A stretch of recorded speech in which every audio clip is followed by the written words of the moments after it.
the content of this seminar is introduction, incidence prevalence, embryology, etiology, classification, clinical presentation, associated developmental disturbances of the teeth, then diagnosis, multiple disciplinary approach for the cleft lip and palate, then multiple disciplinary management in the cleft lip and palate, protocol for the dental case and surgical management. Now starting with the definition,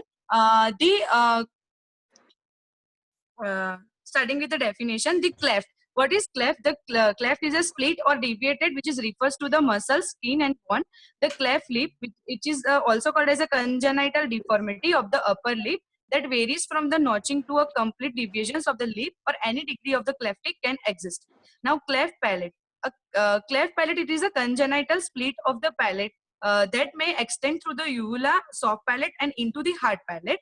The lip may or may not be involved in the cleft of the palate. Now, submucous cleft palate. A submucous cleft palate, it is the cleft of the muscles layer of the soft palate with an intact layer of the mucosa lying over the defect. Now, veliopharyngeal insufficiency, in which there is a inadequate veliopharyngeal closure, which is resulting in the hypernasality, that is the excessive flow of the air through the nose, and also called as the veliopharyngeal incompetence. Now, fistula. What is fistula? The fistula, it is the abnormal opening from the mouth to the nasal cavity, which is remaining after the surgical closures of the original cleft. Now, chilioplasty. It is the surgical repair of the cleft lip. So, these are some terminology we need to understand. Now, maxillary, what is maxillary orthopedics? It is the movements of the palatal segment by the use of the appliance, also called as the dentofacial orthopedics. Now, obturator. Obturator, it is the plastic acrylic appliance which is usually removable and used to cover the cleft or the fistula in the hard palate, or to help achieve the veliopharyngeal closure in order to promote the clear speech. Now, in cleft, what happened? It is also defined as a congenital abnormal gap in the palate, and that may also occur alone in the conjunctions with the lip or in the alveolus cap. And this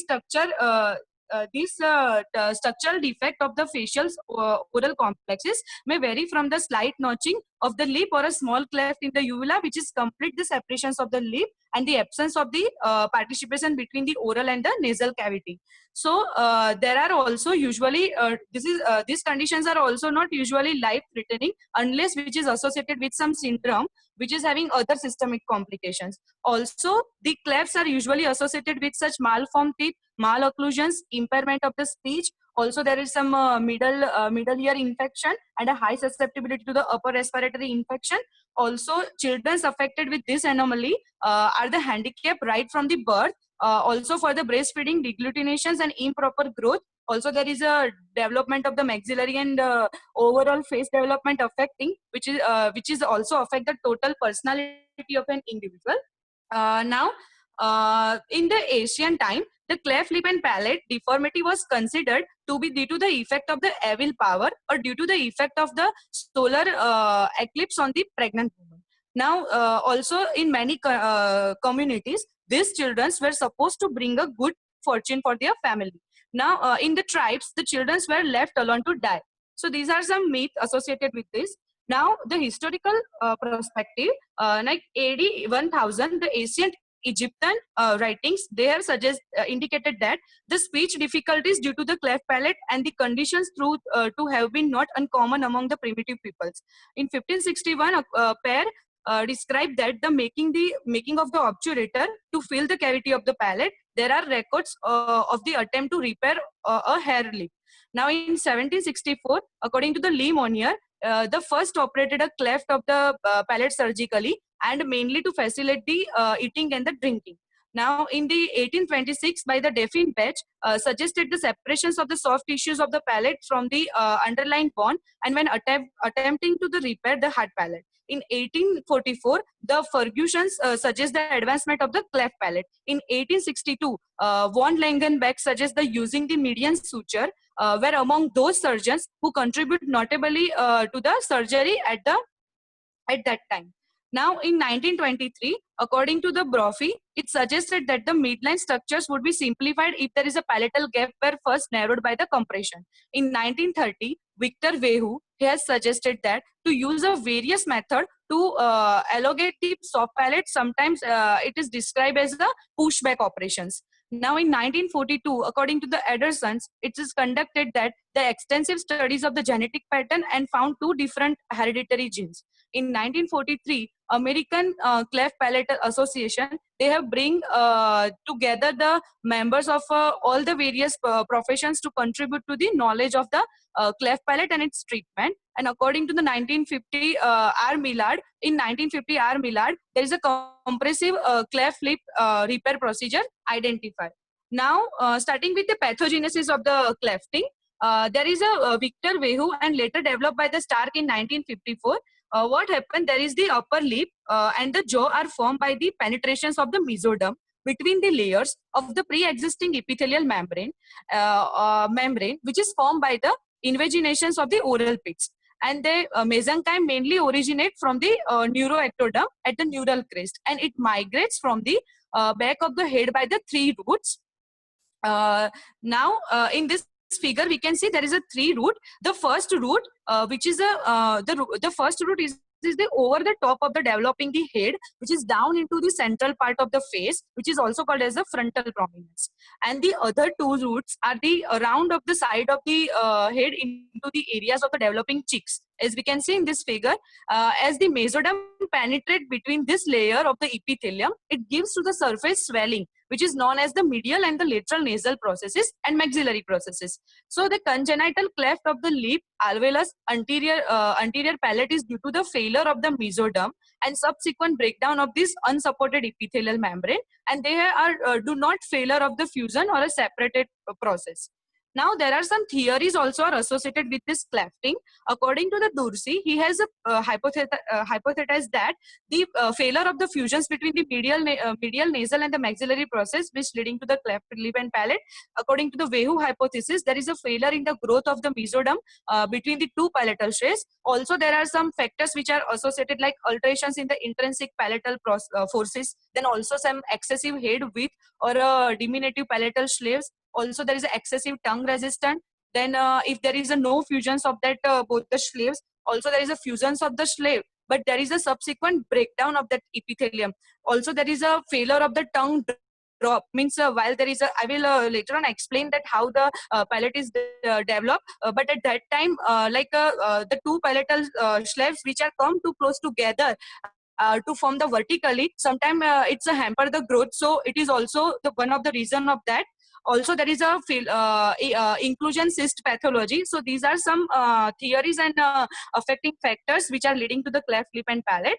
Now, there is an incidence and prevalence. In the India, it is 14.82 per 1,000 births. The male sexes has been reported in the combined cleft lip and palate defect, and female has been reported in the isolated cleft palate patients. There is a unilateral defect are more common than the bilateral defects, and in the unilateral defects, there is a left-sided predominance has been recorded. The children from the consanguineous marriages, means there is a marriage between the blood relatives, shows an increase the incidence of the cleft. There is also incidence of the cleft lip and palate in the different races according to the geographical section. Like in a Negro, there is a incidence per 1,000 live births 0.5. In Caucasian 1, in Asians and Europe 1.2, Chinese 2, in Japanese there is a 2.34, in American 2.91, and in India 14.92. Now, incidence of a different types of the cleft. There is a cleft lip alone, then there are chances of incidence 25%, cleft palate alone then 25%, and the cleft lip and palate both there is a 50%. Now, one article in which there is a incidence of the cleft related speech problem in the children with the isolated cleft lip. This is the prospective study they have performed on the children, and with an isolated cleft lip and treated from the January 2007 to April 2014. The data were collected for the sex, date of birth, genetic, cleft lip type, then the cleft lip repair type, and speech language problem also. And they have concluded that these children do not have any higher risk of the cleft related speech problem or acute otitis media or the otitis media with the effusions. When they have compared the general population, the children with the isolated cleft do have a higher incidence of the speech therapy. Now, one another article in which there is a oral health related quality of the life of the children with the oral cleft and their families. The aim was to compare the oral health related quality of the life of the children with and without oral cleft and their families. They have consist 121 children's age among 2 to 6 years from both the sexes and enroll the treatment plan, and they have divided into the two groups. In one they have taken the children with the cleft lip and palate, and another group they have taken the children without cleft lip and palate, and they have assessed the oral health related quality, and they have concluded that the group comparison revealed that the cleft lip and palate negatively impacted on the oral health related quality of the life of the 2 to 6 year old children and their parents. Now, one another article in which there is a epidemiology and the clinical profile of an individuals with a cleft lip and palate utilizing the specialized academic treatment center in South Africa. This study conducted to determine the epidemiologies and the clinical profile of an individuals with the cleft lip and palate, which is utilizing the specialized academic treatment, in which they have a means in design. It is a retrospective record they have taken from all the cleft lip palate patient. From the data were collected from 1 January 2013 until to 31 December 2014, and they have concluded that the study findings should inform the implementations of the South Africa planned birth defect surveillance system and the health serving planning for an individuals with a cleft lip and palate. Now, etiology of the cleft lip and palate.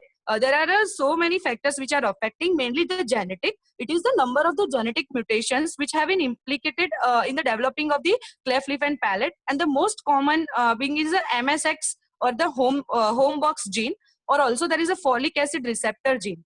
This genetic transformation is through the recessive gene with this variable penetrance, and hence the cleft anomaly may skip the several generations. Now, the environmental factor. Any outward event around the 7th and the 8th week of the intrauterine line has been occurred, like folic acid deficiency or any alcohol abuse, then it can lead to the development of the cleft lip and palate. So it is also called as an environmental because it is the outward event. Now, other contributing factors like a monogenic or a single gene disorder, in which there is a half of the syndrome associated with the cleft lip and palate due to the single gene only. As the name it suggests, monogenic. So the single gene is involved, and this disorder with the equal distributions among the autosomal dominants and the autosomal recessive.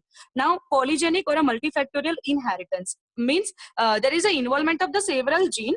Like the name suggests, polygenic means several genes with a relatively small defect, and it acts as a to consult with the poorly defined environmental triggering mechanism, which is leading to the expressions of the abnormality. Now, the teratogenic drug, like which is associated with the diazepam and the cleft lip and palate anticonvulsants such as the diphenyl hydration. Then cleft lip and palate, it is the part of the fetal hydration syndrome related to the drug and its analogs. Also trimethadone, which is leads to there are some side effect of these drugs like V-shaped eyebrows, low set of ear with the overfold helix, also mental retardation, then speech disorder and other anomalies. Also, there is a maternal use of the alcohol, like fetal alcohol syndrome also associated with this condition. Then some other factors like chromosomal abnormality, in which there is a clefting syndromes are there are 3 times more frequently in the Down syndromes. Also heterogeneity, also sex predominance also affected. Then racial incidence, then increase the maternal age and also a blood supply also important. Now, one article in which there is a correlating causative factor in the cleft lip and palate patient. It is a epidemiological study. It is a retrospective study. They have completed using the standardized questionnaire, and the questionnaire means they have taken 166 patients referred to undergoing the orthodontic rehabilitations for the CLP treatment, and the variable assets were consanguinity, affected member of in the family, relatives, then gastrointestinal history, past abortion, miscarriages, medications taken, and mother during the pregnancy, and the parental habit of the tobacco chewing or smoking. And this and they have done the analysis and they have concluded that this can serve as a guide for the future reference of the health workers, so that they can take the measure to create the awareness among the people to avoid the consanguineous marriage and use of the tobacco abortions, and create the awareness among the people. Now, the development of the palate, we need to understand the proper anatomy, that how then and then if we want to treat something abnormal, then we need to know what is the normal position. So the anatomy is very important. Now, how the palate development is occur. So first of all, there is a primary palate. At the end of the 5th week of the intrauterine life, there is a result of the like a medial growth and the maxillary process, and this medial nasal process form the inter maxillary component, a single globe. Like in first figure that we can see, there is a single globe. Now there is a three factor are affected. Like first, it is the labial component. In second figure, we can see there is a labial component which includes the filtrums of the upper lip and the nose and the columella. In this, the second one is that the upper jaw component which contain the four incisor, and the third component is palatal component which includes the triangular primary palate. Now, secondary palate, by the 6th week of the development, this primitive, what I have shown that before, that the first figure, there is a the primitive, there is a nasal cavity which are separated from the primary nasal septum, and they are partitioned from the primitive oral cavity by the primary palate. And the primary palate and the primary nasal septums are derived from the frontal nasal process. It is also called as the stomodeal chamber. And this chamber is further divided into the two types, means oral cavity beneath the primary palate, and there is a large oronasal cavity behind the palate. So during the 6th week, the two lateral palatal slaves, we can see in this figure, mainly the reason of the clefting, there is a two lateral shells which is developed behind the primary palate from the maxillary process, and therein, and also there is a secondary nasal septum which is grow down behind the primary nasal septum. And this is the oral cavity which is divided into the two. Means it's depending on the growth of the palatal slaves continuously vertically, and at the 7th week the oronasal cavity filled this gap and tongue is developed. So mainly the cleft chances are that these palatal slaves horizontally which are placed, they are fused together, but sometimes if there is a defect has occurred, then this cleft lip and palate has occurred. So during the 8th week of the development of the stomotredium, it is enlarged, then tongue drop downs vertically and incline the palatal slaves becomes the horizontally, and then the palatal slaves contact each other in the midline at the 12th week, and the secondary palate is formed. Now, there are also some factors which affect while developing the palatal slaves also, like biochemical transformations in the physical consistency of the connective tissue and the matrix of the slaves. Also, there is a variations in the vascular and the blood flow into this structure. Also, rapid differential mitotic growth, then muscular movement of the jaw, forces derived from the tongue, some intrinsic factors also, and also some roles of the glycosaminoglycan matrix component, collagens, and the mesenchymal cell. Means anything abnormal is occurring related to this, also it will affect to the development of the palate. Now, there are some factors which are affecting the developmental of the palate. Like first, the tongue position and the timing. The second one is inadequate palate process, which is too small or too late. Then third one is the cranial factor. The cranial factor is very important. Then also these are the structural. These three are the structural deformity. Now, which is linked to the cleft lip and palate, and some functional aspect like a secondary the epithelial purse connective bands or a tissue in the line of the cleft.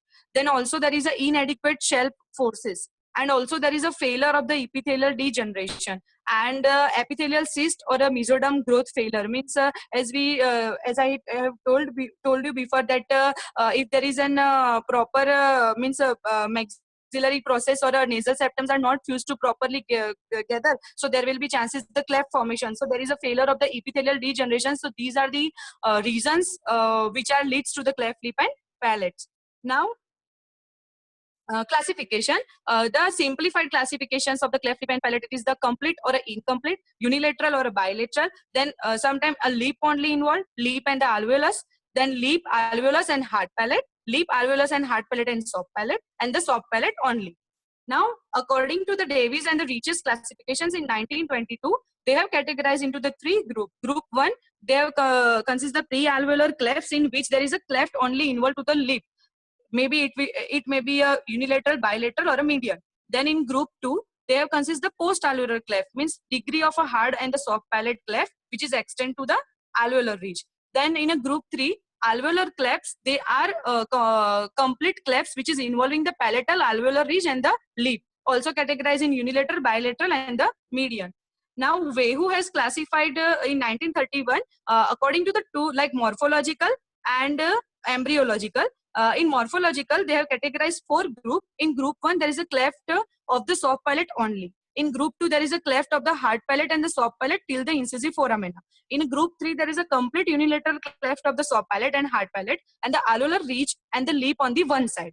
And in the group 4, there is a complete cleft of the soft palate, then hard palate, then alveolar ridge and the lip on the both the side. Now, according to the embryology, the Cranhan and the Strachey in 1958 and the Spina in 1974, the classified the cleft lip and palate depending on the embryology, and it is also categorized into 3 groups. In a group 1, there is a cleft of the primary palate only, that is unilateral, bilateral, total and subtotal. Then group 2, cleft of the secondary palate only, there is a total, subtotal and submucous. And in group 3, there is a cleft of the both the primary and secondary palates, which is unilateral, comprises of total and subtotal, median, total and subtotal, bilateral, total and subtotal. Now, according to the Spina, he has classified the 4 group, like group 1, that is the pre-incisive foramina cleft, which is unilateral, then bilateral median, means there is a cleft of the lip with or without an alveolar cleft, then total and the partial. Then in group 2, there is a trans-incisive foramina cleft, means cleft of the lip, alveolus and palate. Maybe it is unilateral or bilateral.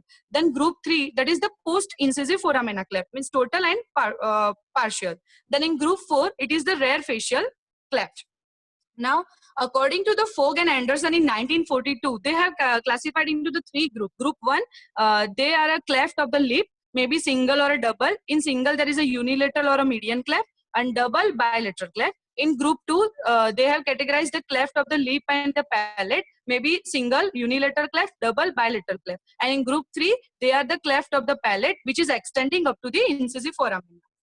Now, there is a symbolic classification, symbolic and the computer graphic presentations. According to the Carnahan in 1971, he has proposed the stripped Y, like Y in the shape classifications for the rapid graphic presentations of the defect, and they have given some numerical codes like 1, 2, 3, 4, 5, 6, 7, 8, 9, and this is the subsequent modified by the Eshelke in 1972 and the Millard in 1976. So there is a right and left side. The brown area is affected and the light area is normal, they have considered.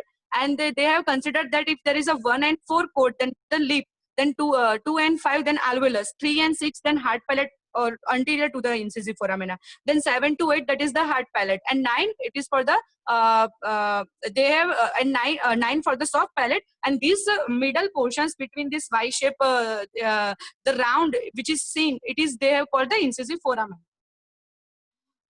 Then according to the Millard modification in 1976, they have modified this, and they have added another parameter to this classification, and that was the nasal floor. Means this triangular shape above, we can see that is the nose part. So they have considered as a nasal floor, and they have reclassified this as well, like the 1 and 5, that is nasal floor, they have considered. Then 2 to 6 lip, 3 to 7 alveolus, 4 to 8 hard palate, 9 to 10 hard palate, and 11 soft palate.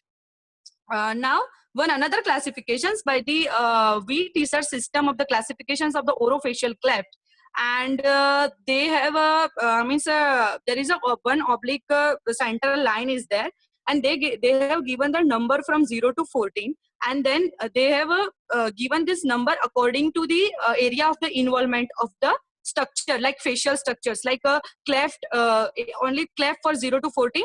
They have like denoted some orofacial cleft landmarks, like for the orbit, then 1 to 13, that is landmark. Then cleft above the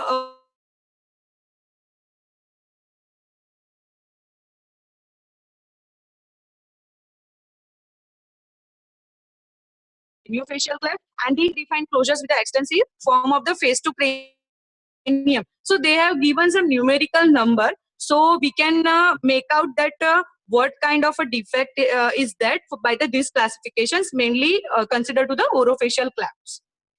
Now, one Bouchard and the preferred symbolic classification. In these classifications, they have given like different regions depicted, and they have shaded according to the type of the cleft, which is depending whatever it's a total or a subtotal. Like they have given the different shapes and the shades also, and they have categorized the right and left for the lip, alveolus, hard palate, and the soft palate. Now, according one another classification by the Lush-Hall classification. This is the simple classifications which is presented by the Okrins in 1987, and this is the paraphrase of the anatomic area which is affected by the cleft. Like L stand for lip, A stand for alveolus, H stand for hard palate, S stand for soft palate.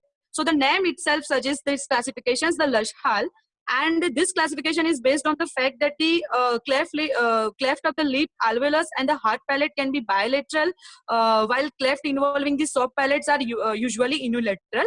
And this area involves in the cleft are denoted by the specific indicating alphabet, what I have explained. For an example, that L-S means it is stand for the cleft right lip and the soft palate. Then LA, S and L, that is stand for the cleft lip of the right and right lip, then alveolus, then S for the soft palate, and together with the left cleft, together with the left cleft lip also. So according to this alphabetical order, we can also classify.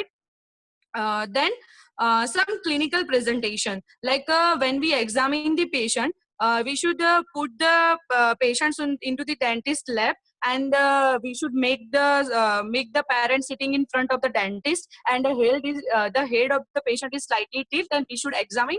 Now, while they examine the cleft lip and patient, there is a careful examinations of the cleft area, especially on the hard palate and the alveolus should be done to evaluate the type. Like we should look for the numbers of the teeth, eruptions pattern, morphology, positions also, then enamel hypoplasia, then supernumerary teeth, missing teeth. So these were the things we should look for.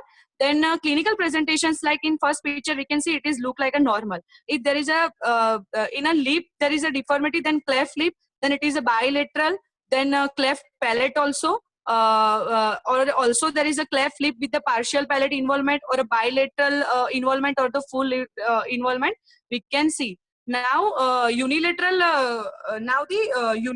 cleft lip, and how it is occur means unilateral cleft lip. So this is there is a bilateral symmetry we can see, but sometime in this unilateral cleft lip there is a upper lip is like we need to understand the upper lip is a like defined as a philtrum.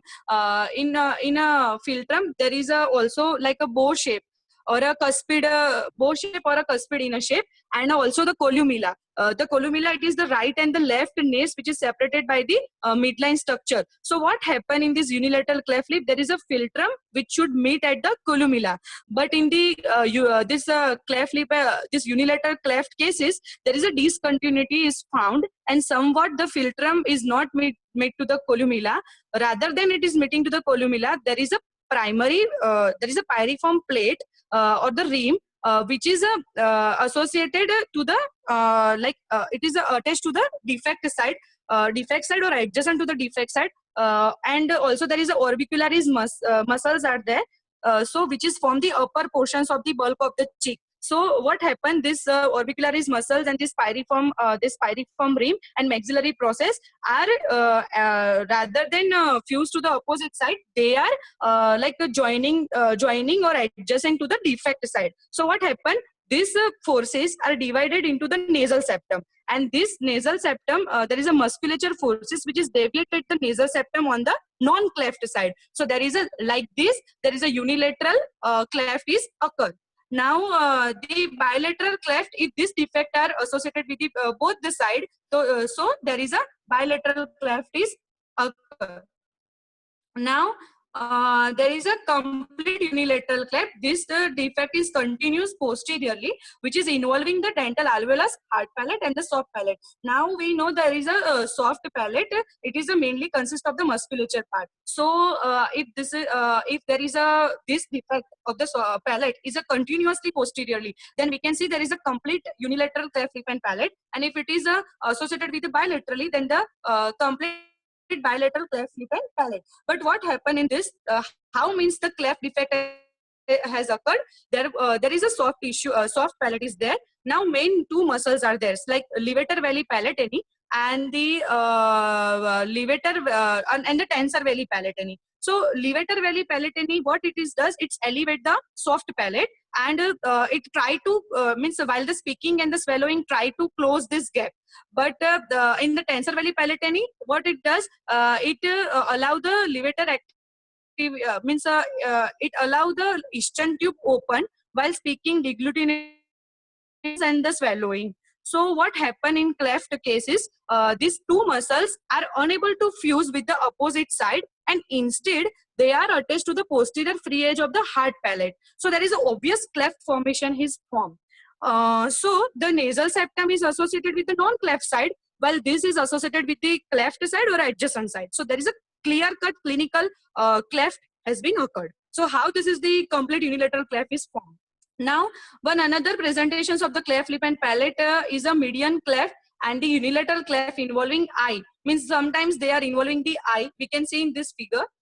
Now, uh, uh, some other clinical features to related this, like a speech affected, like hypernasal, then hearing, in which there is a cleft palate leads to ineffectively patency of the ischion tube, what I have explained before, to the non-functional tensor veli palatini, which leads to the secretory otitis media and leading to the conductive deafness. Also swallowing, there can be obvious swallowing problem with the nasal regurgitation.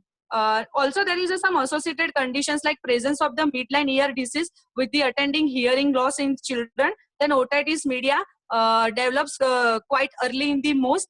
And if they not all the infant with the cleft palate, it is probably developed within the first month of the life. Then speech problem are usually created by the cleft lip and palate and retardations of the constant sound like p, b, t, d, th, k, g. It is the most common finding, and the language activity is omitted. Then also there is a surgical corrections of the nasal deformity should not be done until all the cleft deformities or associated problem have been corrected, as the corrections of the alveolar cleft defect and the maxillary skeletal retrusions will alter the osseous foundations of the nose. So these things we have to take in consideration. Now there is associated developmental disturbances of the teeth, we have means cleft lip and palate are associated patients if come, then in the oral examinations we have to look for any congenitally missing teeth, neonatal teeth, ectopic eruption is there, then supernumerary teeth, then anomaly like a size and anomaly regarding the size and the shape of the teeth, microdontia, macrodontia, fused teeth, gemination, fusion, then enamel hypoplasia, then delayed eruptions patterns of the permanent teeth, then isolated enamel cleft, mainly the enamel defect in the deciduous teeth, there will be a cuspid molar and the first permanent molar.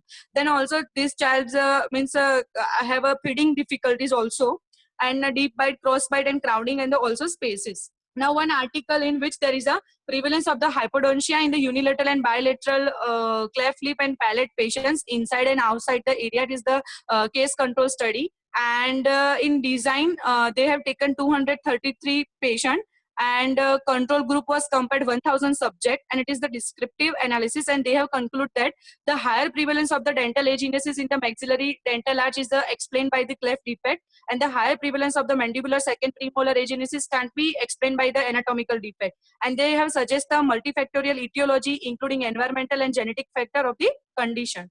Now one another article in which there is a microbial profile of the dental caries in the cleft lip and palate babies between 0 and 3-year-old, and this is a prospective study, and there is a patients and participants like cleft lip and palate 21, and a healthy is a 13 a newborn and their mother they have taken, and they have taken the intraoral samples from their babies in each group at least 3 times over a 3 year, and they have sent the saliva samples, and the result are there. There is a frequent microorganism that is candida found at the birth in the cleft palate and with or without cleft lip. Then lactobacilli are affected significantly higher in the cleft palate and lip group than the control group. And after eruptions of the first primary tooth, there is a streptococcus mutans were found. That is a 10% of the baby. So they have concluded that the result shows that the cleft lip and palate baby must be considered as a group with an increased caries risk. Now, one another article in which there is a dental caries experience in the Texan children with the cleft lip and palate. The aim is to assess the caries experience the primary dentitions of the children born with the cleft lip and palate, and they have concluded that the CLP are the like a greater risk of the enamel hypoplasia and dental caries. There is no significant caries experience differentiates was found between the unilateral and bilateral CLP cases.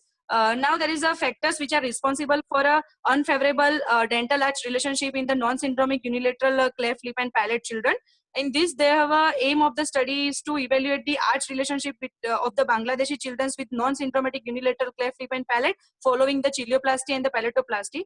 They have also to explore the various congenital unilateral cleft lip and palate and their family history and the class 3 malocclusions and the environmental factors that affect the dental arch, and they have concluded that the family history of the skeletal class 3 was significantly correlated with the unfavorable dental arch, which is the relationship of the Bangladeshi children.